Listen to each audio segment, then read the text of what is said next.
There are some things we really have to remember right now, and one of them is that 1 plus 1 equals 2. Let's put a few things in perspective.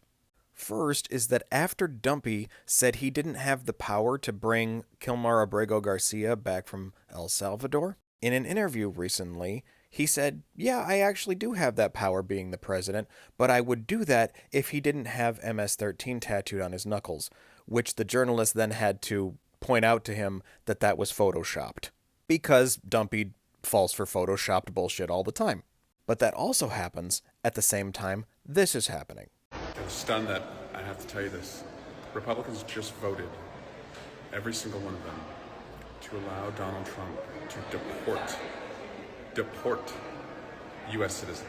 So not only does he want to justify a person who was wrongly incarcerated at a torture prison, but he and the Republicans also want to make it legal for it to happen to U.S. citizens. Something that is against multiple parts of the Constitution, which, yes, I know Republicans don't care about. Just keep reminding yourselves that if Biden had done even a shred of what Dumpy has done in 3 months, they would have been calling him to be strung up for treason. But also, if you remember recently, after Jack Smith resigned, he went back to work in The Hague. And this is where Dumpy massively fucked up. Because even though the United States is not part of the ICC has jurisdiction over places like Venezuela and El Salvador. But also, one of the things that Dumpy tried using in order to get rid of people to El Salvador was invoking the Alien Enemies Act, which was a wartime act.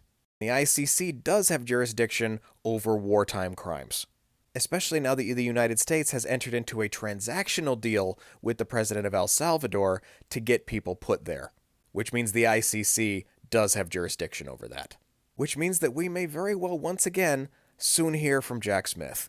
And all once again because of disgusting atrocities committed by this orange authoritarian asshole.